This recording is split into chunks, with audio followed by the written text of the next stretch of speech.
Alright, Chapter 6, Part 218, Subpart F, Opt Inspection, Introduction.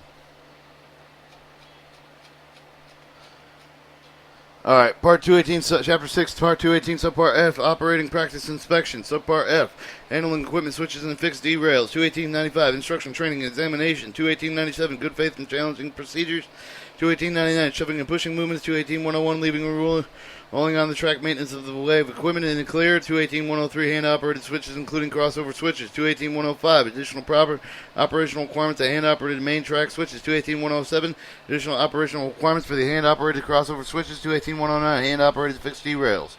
These subparts prescribe the minimum operational requirements for the handling of the equipment, switches, and fixed derails. Each railroad may prescribe additional, more stringent requirements in the operating rules, timetable, special instructions, and/or other instruction. When citing of the rules of the pertaining with the subpart, inspectors must record the defects of federal noncompliance with the Part 218 Subpart F. On February 13, 2008, the FRA published Subpart F with the Part 218 along with revisions to 217.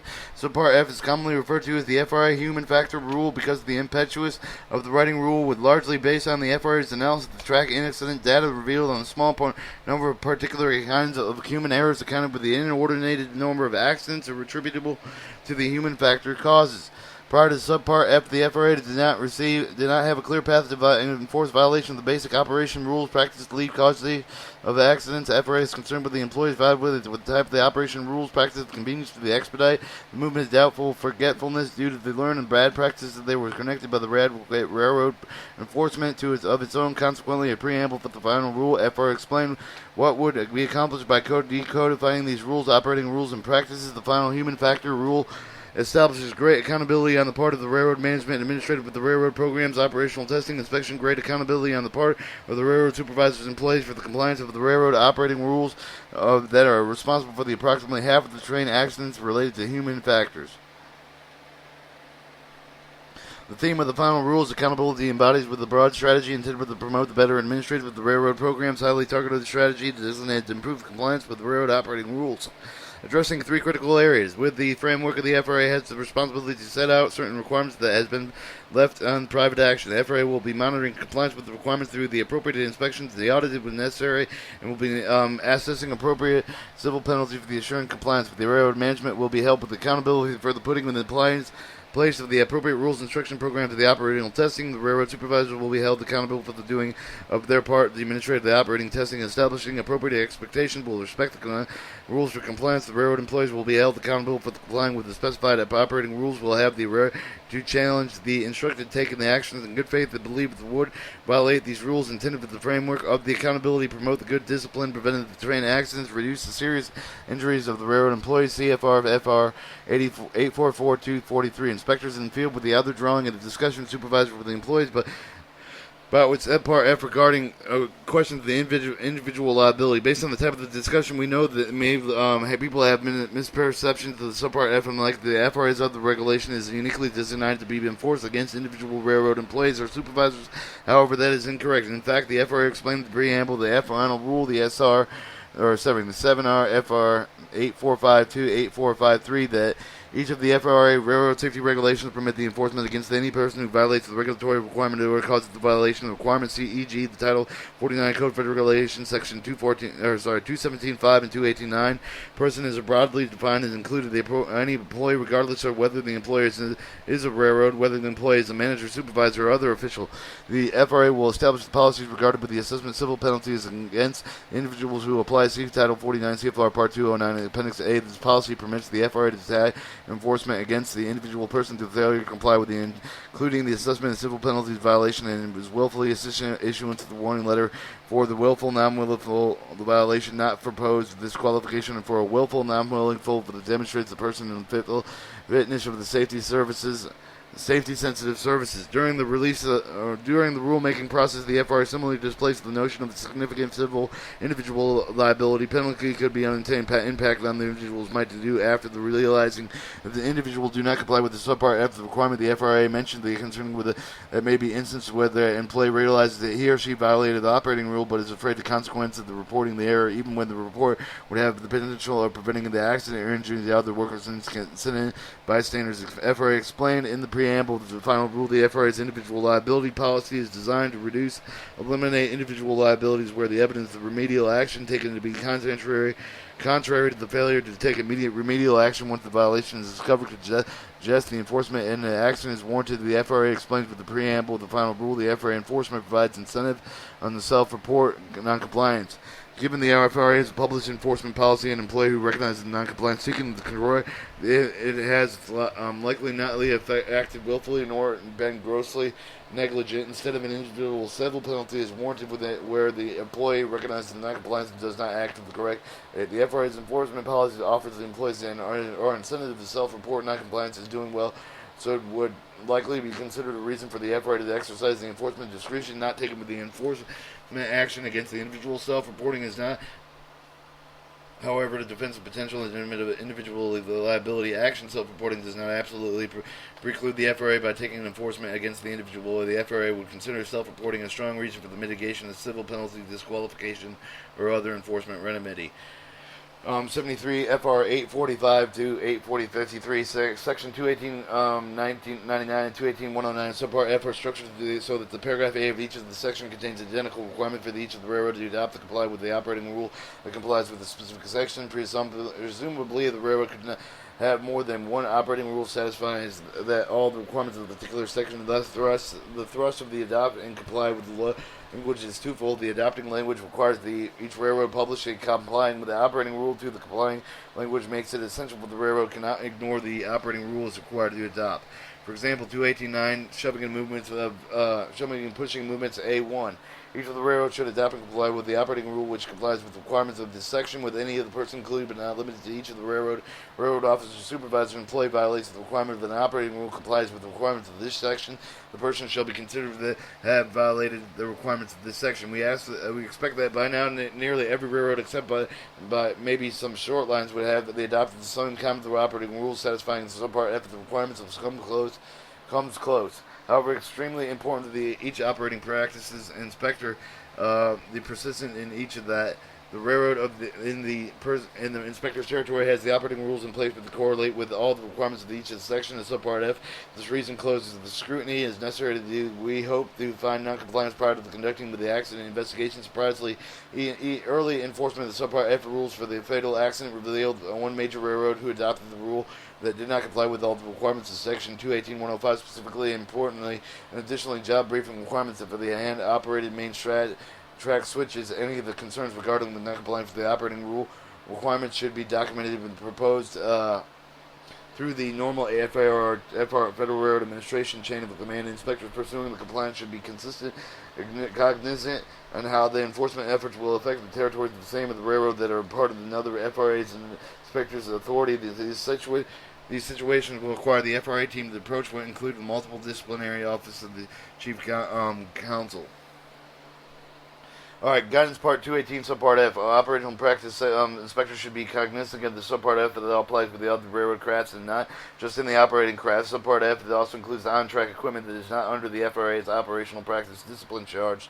This will require the FRA to operational practice inspector work with other FRA and disciplines to ensure the consistent with the enforcement in all railroad crafts. Violation reports shall include relevant compliance with the history of the data whenever possible. For example, if the violation involves the failure to lock a switch, the report shall be included with the number of the defects found in the past year. The number of the trains railroad has been cited for that type of the violation. It is also helpful when the report includes the statement of whether the type of the LH for the violation was cited with the railroad primary, the secondary costs of one or more reportable accidents and incidences. Alright, 218.93 employee, or 218.93 definitions. Employee means individual who is engaged with the compensated by the railroad by a contractor of the railroad to perform any of the duties defined in subpart and emphasis added. Qualified means a person with successfully completed all of the instruction, training, examination programs required by the railroad of this part by that person, therefore has actual knowledge, may reasonably be expected to have knowledge of the subject, which the person is expected to be competent, and emphasize added. 218.95 Instruction and Training Examination Reviewing the Qualification Program. Any performance duties under the regulation must be qualified regardless of the railroad craft and in accordance with the written qualification programs maintained in the employee railroad. This written program shall include three components: instruction, training, and examination. Note: inspectors will likely find these three requirements embedded within the other railroad training provided by the employer or the manager. Thus, in the section Section-by-section analysis, the FRA clarified that the written program may be standalone program consolidated with the program instruction required in Statute 217.11 of the chapter rule. FRA anticipates most railroads would choose to consolidate the program in Part 217 requirement. Although the FRA encourages efficiencies consolidated to ensure to bring the FRA expansion is the expectation that it's consolidated with the written program is sufficiently emphasized the requirements of subpart SR 73 FR 8468. Only with the Associated Administrative Railroad Safety Chief and Safety Officer may disapprove of the training program regarding Part 218 Subpart F. Inspectors who have concerns with the written training program and should notify the region managers and guide with the manager's instruction prior to discussing with the railroad. Alright, 218.97, the good faith challenge procedures. The good faith challenge procedures are only regarded in subpart F. The inspectors should focus their inspection efforts on ensuring that the railroad follows the written procedures that they have in place and guarantee each of the employee has the right to challenge the directive of the good faith in the field. The inspector will monitor each of the railroad's good faith challenge procedures where the territory verify that each of the railroad and good faith challenge procedure comply with the federal regulations. The key elements of the good faith challenge regulations are employee responsibility. An employee shall have informed the railroad employee whenever the employee makes a good faith determination that the employee has been directed and taken the action that would violate FRA's regulation regarding the handling of the equipment, switches, fixed rails as required, and by this part, and taking the action that would violate the railroad operating rules, implementation requirements of subpart F, general procedures. Each of the railroad employers is responsible for the training of the compliance with the employees with the requirements of subpart F written procedures. A copy of the current written procedures shall be provided by each of the affected employee made available for the inspection copying of the representative of the FRA during the normal business hours in accordance with the statute 218.97B4. Record retention. A copy of the written good faith challenge verification decision shall be retained, made available to the representative of the FRA for the inspection copying during normal business hours at least one calendar day after the exception of the year during when the decision was issued in accordance with 218.97E2. 218.99, shoving and pushing movements, operating rules and guidance. Inspectors should review the railroad operating rules to ensure the compliance with the statute 218.99A, which requires the railroad to adopt and comply with the operating rules with compliance with the requirement of this section. When any of the person included but not limited to each of the railroad officer, supervisor, employee violates the requirement of the operating rule that complies with the requirements of this section, the person shall be considered to have violated the requirements of this section. 218.99 and 218 statute 218.99 and operating tests. When making an inspection, inspectors should be aware of the operating tests conducted by the areas inspected with the statute 218.99. If possible, should observe the railroad officials administrated with such operational testing, and field inspectors will review the human factor caused by the accident incident related to statute 218.99. Please note that the section does not apply to the free rolling requirement. Inspectors should pay close attention to protection of the railroad crossing by and train the yard crews making shoving movements. Each inspection is included with the inspector assessment of the employees in compliance with the railroad job briefing that includes the means of the communication between the locomotive engineer, the person who is protecting the shoving, and how the point of the protection is provided with the requirement of unrelated tasks are being performed during the protection of the shove. The requirement for that someone visually determines that the track is clear. The inspector should note that the definition of the track is clear is not the same as the restricted speed. 218.93, the track is clear. Means the portion of the track is to be used and intended for the movement unoccupied rolling equipment on the track, maintenance of the way equipment, or conflicting on the track movements. Intervening with public highway, grade crossing, private highway, railway crossings outside physical confines of the railroad yard. Pedestrian crossing outside physical confines of the railroad yard access crossing are protected by the fouls. Cross gates with the following lowered position are not known to be malfunctioning. A designated qualified employee stationed at the crossing and has the ability to communicate with the train. 3. A crossing equipped with only flashing lights, a passive warning device, and clearly seen with no traffic approaching the stop. The crossing leading end of the movement over the crossing does not exceed 15 miles per hour. Intervening with the switches and fixed derails are properly lined with the intended movement. And 4. The portion of the track to be used in the intended movement has been sufficient room to contain the rolling equipment being shoved and pushed, and established with the statute 218.99B3 when rolling equipment at a light locomotive consistently shoved, pushed, and point of protection shall be provided with the crew member. Other qualified employee. It should not be noted that it does not have to be a crew provided with the protection. It can be a qualified employee. Every Every operational practice inspector should cognizantly determine whether the track is clear. It does not require the continuous observation, shoving and pushing movements. 73 Federal Registration 8476. A rule requires the controlling employee the continuous observe and the leading end of the movement. It might be fair, more effective than preventing accidents. However, the FRA stated that earlier the continuous observation requirement would force more employees to either walk or ride or point, creating even greater vulnerability that someone could get hurt. In addition, with the final rules require the determination that the track is clear prior to the initiating shove and pushing should be substantially reduced in likelihood of any collision. Question and answers for 21899. Background: the FRA has received several inquiries regarding when it's permissible for any of the employees directing the movement to operate the motor vehicle in the context of a pushing and shoving movement.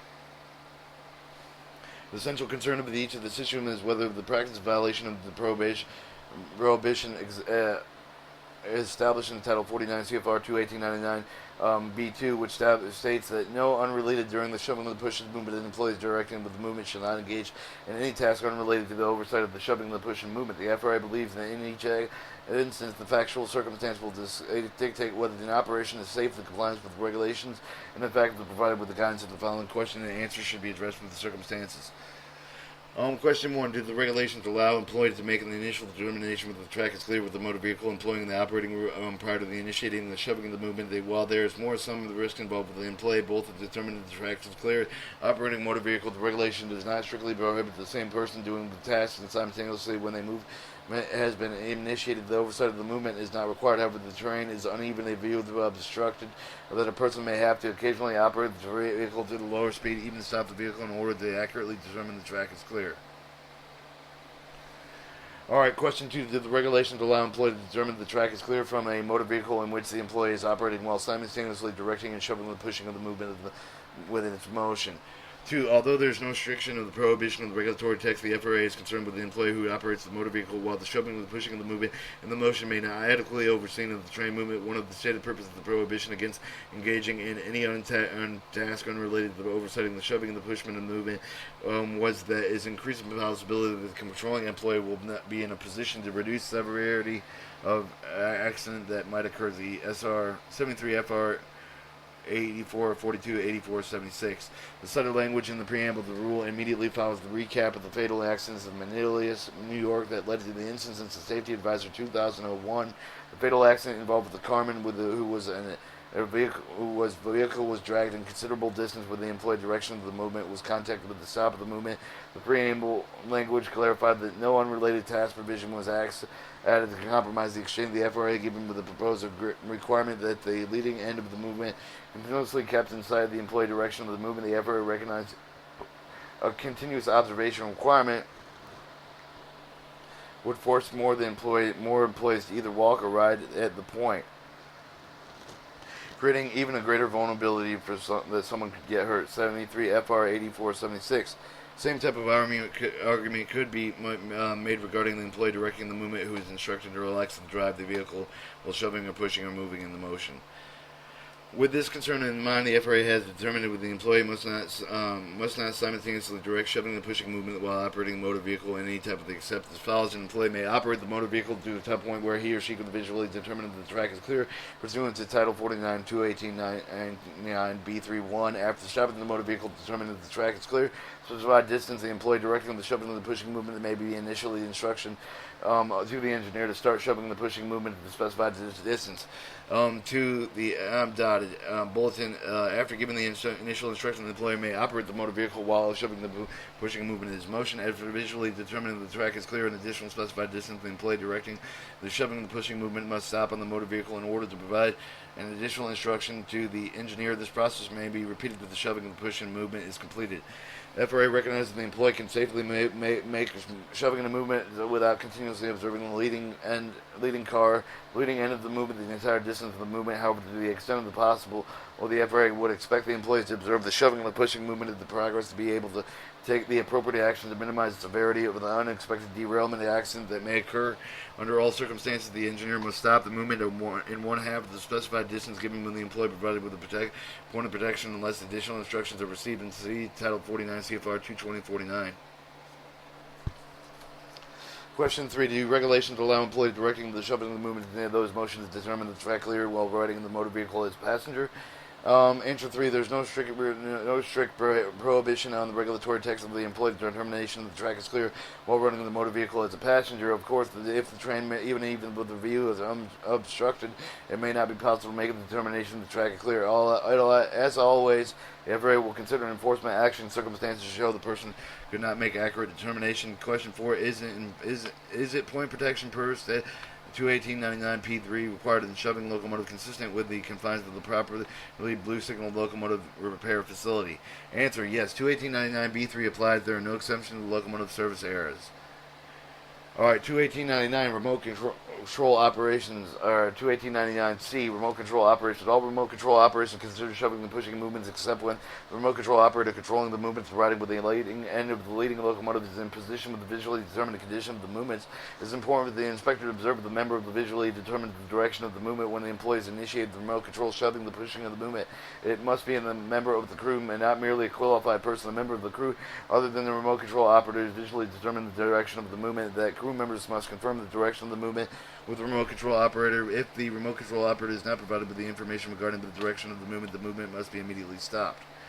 Remote control zones, RCZs, can only be used when the zone is active. When the controlling locomotive consists of the leading end of the direction of the movement, i.e. the movement is on the pull-out end, the remote control zone is not jointly occupied. The crew member has made an initial track clear. Determination movements that are not on the pull-out must have the point of protection even when the inside of the remote control zone. Please refer to the statute 218.99 to complete the remote control zone requirements. 218.101 relieving rolling trailer track and maintenance on the equipment is clear. Operating rule guidance, 218.101, operating rule guidance. Inspectors should review the railroad operating rules to ensure the compliance of 218.101A, which requires the railroad to adopt and comply with the operating rules which comply with the requirements of this section. 218.93 definition of fouling or fouling of the track means the railroad rolling equipment or on-track maintenance equipment is located such that the end of the equipment is between the clearance point and the switch points leading on the on-track of the equipment is standing.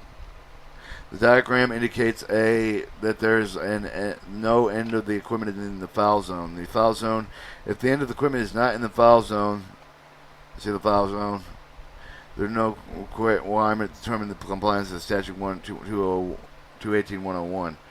Information is needed for violation reports submitted under the section operational practice. The office of the Chief Counsel has noticed that some of the violation reports submitted under the section does not contain all the information needed to perform the violation occurred. The nature and narrative of the statement of the violation report should contain all the relevant facts that anyone reading the report can determine the incident was a violation. The following information is needed: the type of the track equipment was located on, e.g. the main track, side track, yard switching, lead track, or the industrial track, etc. However, the inspector verified that the equipment was leading his staff. For example, the inspector watched for the switching crew of the equipment. The three or the left into the making another switching in another column. An example, the inspector entered the location, observed that nobody was working near the equipment. With the following, the inspector contacted the yardmaster over the other yardmasters officials where the equipment appears to be left fouling.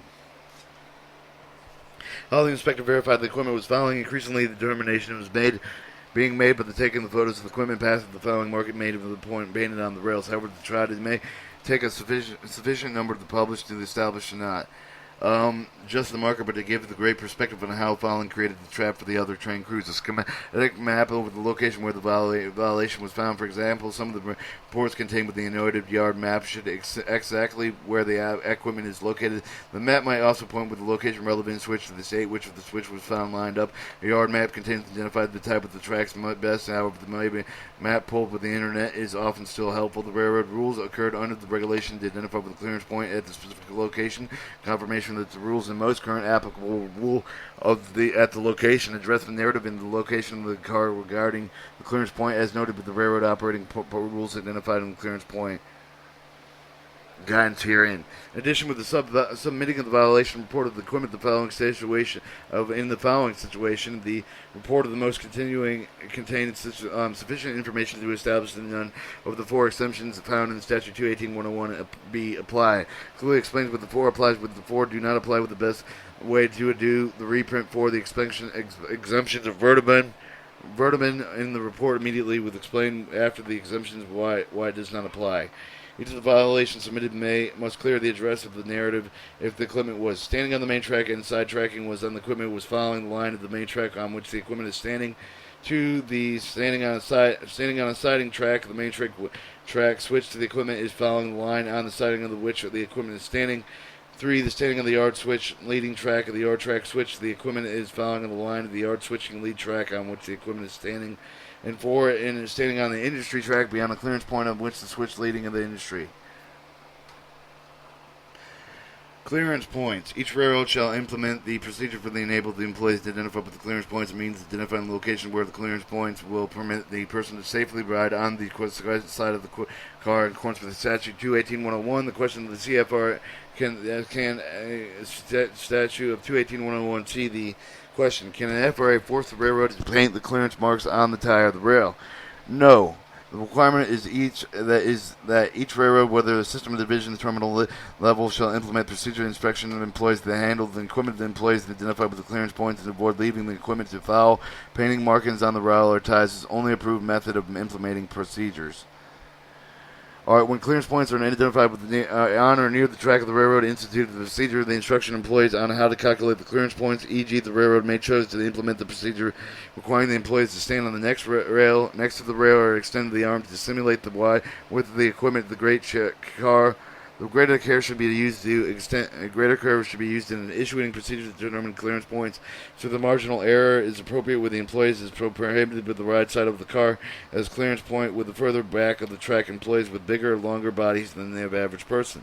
The section is not intended to apply to the clearance as it relates to building, loading, docks, doorways, although the railroad may choose to provide procedures implementing safe operations under the circumstances at 73, 84, 82.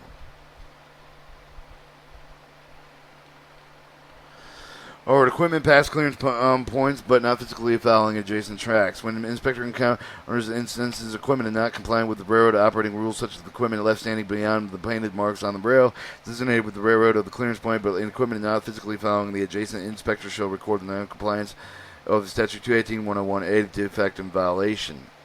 There you see the painted marks. These cars are not following the adjacent tracks. They are passing the clearance points noted by the railroad operation rules. The non-compliance should be recorded under the statute 218-101A. Equipment physically fouling adjacent tracks. When an inspector encounters instances of equipment left standing in the physically fouling adjacent tracks, exemptions noted in 218-101B1 through B4 are not applicable. Inspectors should record the non-compliance as statute 218-101B defective violation. These cars are following the adjacent track and are past the clearance point noted in the railroad operating rules. Compliance should be recorded in statute 218-101B. Are distinguishing between physical fouling and the adjacent tracks when merely only with the past clearance. The reason inspector inspection reports shall distinguish the deficiency recorded as the equipment has been left standing in the physical fouling of the adjacent track when the equipment has been left in the standing past the clearance point but not physically following the adjacent track is that the specific language of the 218-101 make it in non-compliance railroad operating rule procedure subject to the enforcement of the FRA. However, the equipment left standing on the past the clearance points but not physically following the adjacent track with the poses a lesser risk of the safety of equipment of the physical fouling with the adjacent track. Therefore, the recommended the inspector consider the circumstances before deciding on the enforcement of the procedure while equipment is not physically fouling the adjacent track. For example, the violation under statute 218-101 may be warranted and the inspector observed one or more of the crews routinely compliance with the painted clearance mark. The patterns of non-compliance can be lead to determination underlying rule or procedure. The importance as noted above, regard all defects, violations recorded by the inspection report. Ensure that the narrative description has a clear, accurate detail. This should be clearly explained, specified compliance. If it is not compliance in statute 218-101B, specifically stated within each of the item 1 through 4, apply the particular scenario. Each violation submitted must address the narrative as it was, narrative of the equipment as it was. Standing on the main track, siding with the track of the equipment is following the line of the main track on which the equipment is standing. Standing on a side track of the main track with switch is following the line of the siding on which the equipment is standing. Standing on a yard switch, the lead track, the yard switch with which the equipment of the following is the line of the yard switch lead track on which the equipment is standing, or on an industry beyond the clearance point, which switching the leading to the industry. Example of compliance and non-compliance with this section. Here is a bad one. This is no good. You see the compliance between the road switch and the sidings. Alright, standing on the main track. Non-compliance is with Statute 218-101B, the foul zone, switch position reversed. Switch position normal with the foul zone, compliance with 218-101B1. Standing on a siding, non-compliance with the 218-101B2, the foul zone, switch line lined in clearance points, foul zone. Subpart F, leaving the equipment in the yard, compliance with 218-101B3, the switch line trains is standing on the switch leading track, switch line, non-compliance with the 218-101B3. The end of equipment is at the fouling zone, train is standing in the foul zone, in compliance because it is occupying the lead track, the train is occupying the lead track, and all the switches are aligned properly. Alright, the standing equipment on the yard track should not be fouled. The lead track, the fouling zone, lead track should be aligned either way. The West End Repair Shop, question if permissible the car depot to leave the cars fouled between the two tracks. The employee states that if he can leave the cars in the foul, that they could work on more cars at the same time. Answer: the regulation includes the car repair facilities and car left standing on the should comply with 218-101.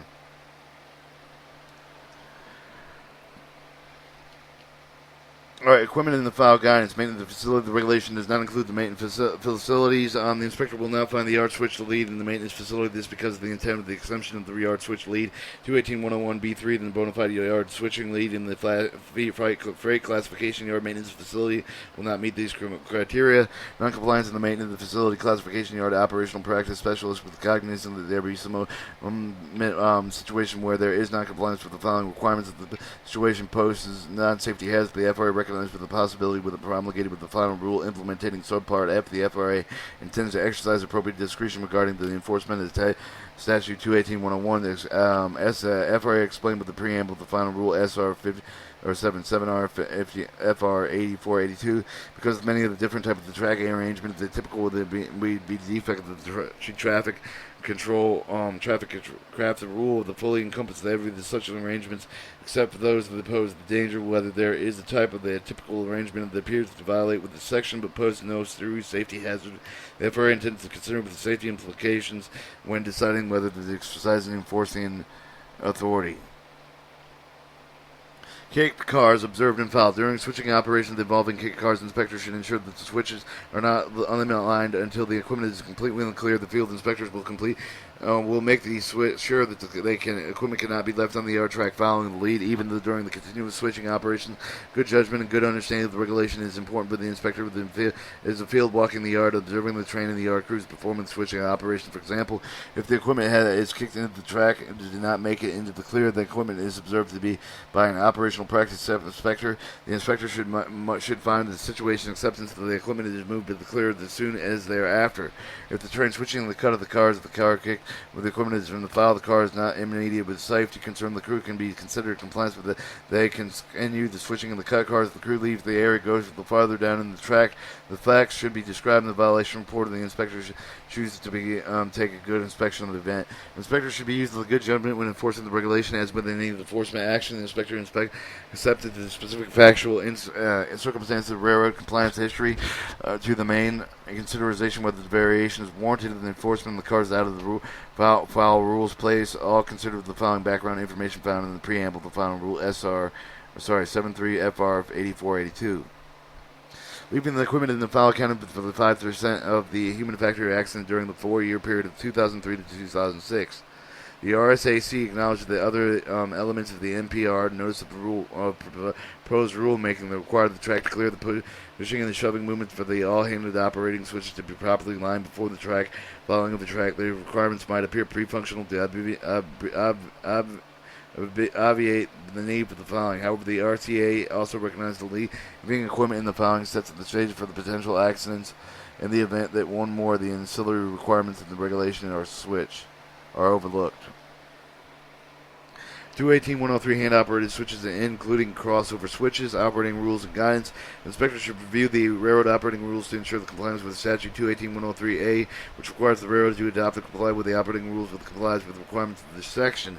General guidance definition of a hand-operated switch. The definition of the hand-operated switch means the type of the switch when operated with the manual manipulation for the purpose of the set part. The hand-operated switch does not include switches operated with a push-button radio control switch. When switch is protected with the distance switch, indicator, switch point indicators, or other visual auto verification that the switch points are lined in the intended route for the fit properly. When determining if the switch is hand-operated, the switch operators shall be cognizant with the definition specifically requires the verification switch points fit properly would include the proper switches that have been placed in hand on, therefore, by the definition of hand-operated switch. Employees operating and verifying the position of the hand-operated switch shall conduct job briefings before work begins. Each step of the work is being changed. At the completion of the work is signed. Each of the railroads shall specifically minimum requirements necessary for adequate job briefing. B. Qualified railroad operating rules relating to the operating of the switch visually determined by the switches, properly aligned with the intended route, that there are no equipment in the following switches visually determined that the point is fit properly together, and if so is corresponding with the switch position.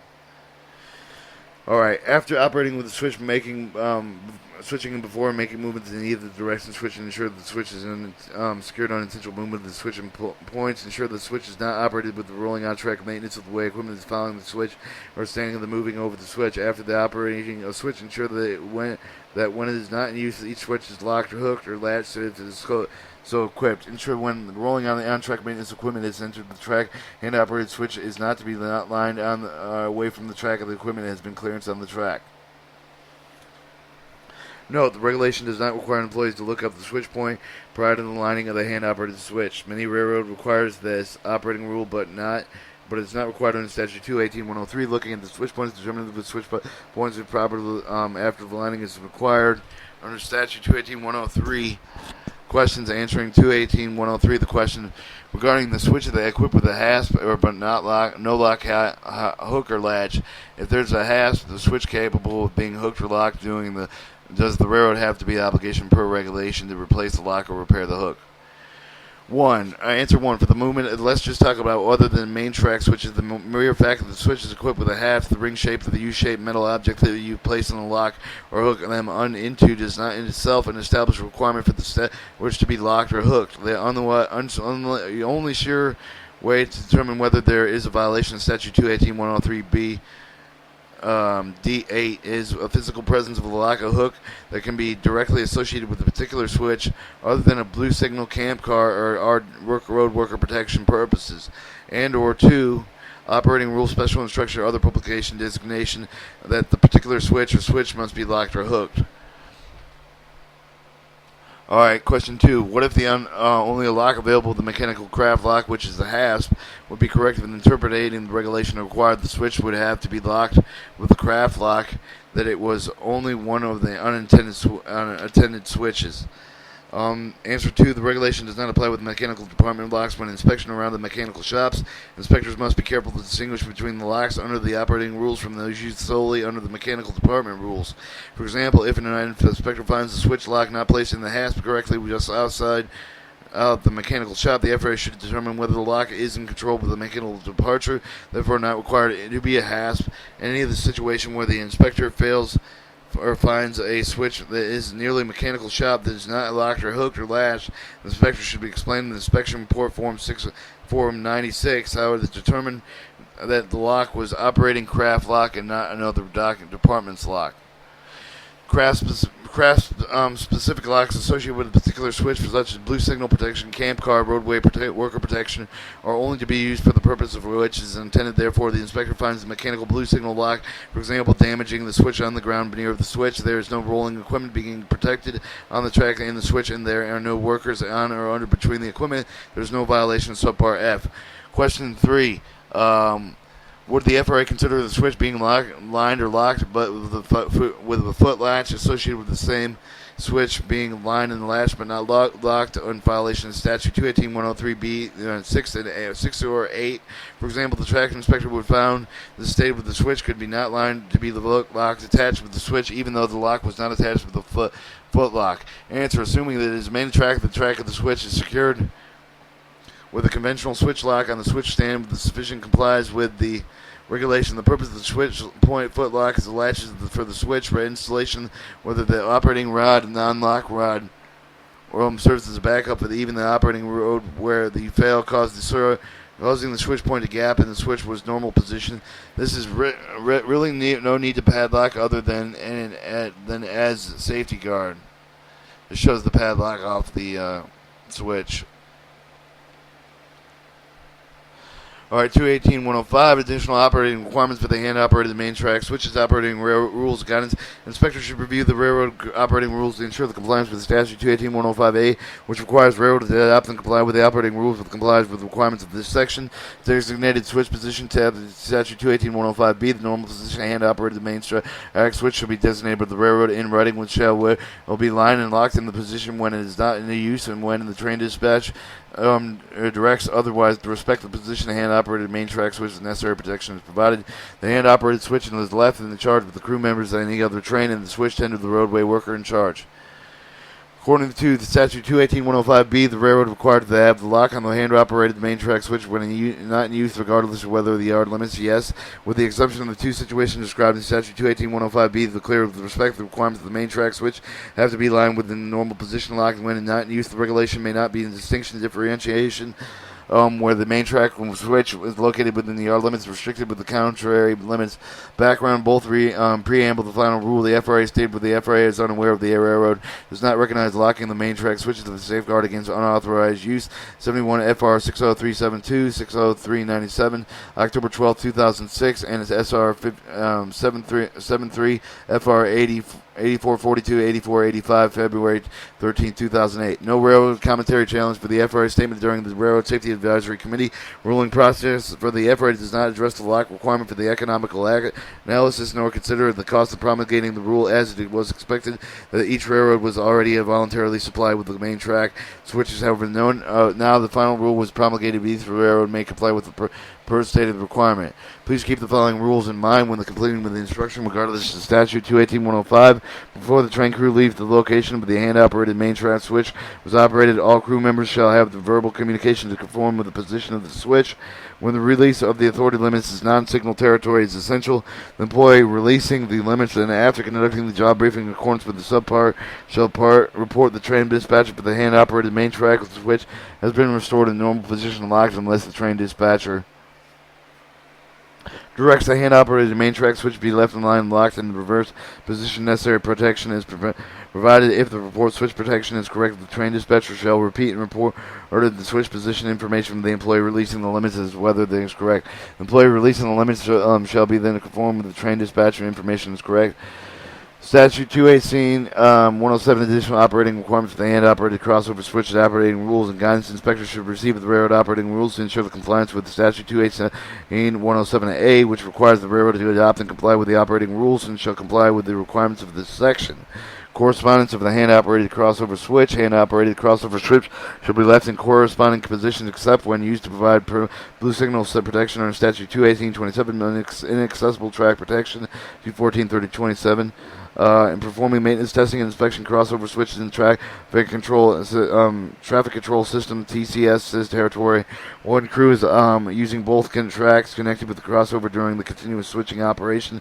For the reference of preamble final rule, the FRA explained in what it meant to be the term of the crossover. The agency would exercise the enforcement discretion of addressing the alleged violation of atypical situation complied configurations. In the application of the subpart of the term crossover that applies to the track connection between the two adjacent but not necessary parallel tracks consisting of the two switches, which intend to be used primarily for the purpose of crossing over the one track to another. Categorically exclude the application track connection between the adjacent tracks while the main physical permanent of the equipment into the passes of the one track and another. The other are the sufficient length so that it to be able to store the hold rolling equipment on or to set the bad orders to the store of the track equipment for any other person than solely crossover the movements of the cars It is possible for the crossover to hold the few pieces of the rolling equipment and that is not typically used for the following and other movements to pass as used in storage, but is yet used for such a purpose that the response to the typical situation the FRA intends to use the enforcement discretion in case by case. FRA further explained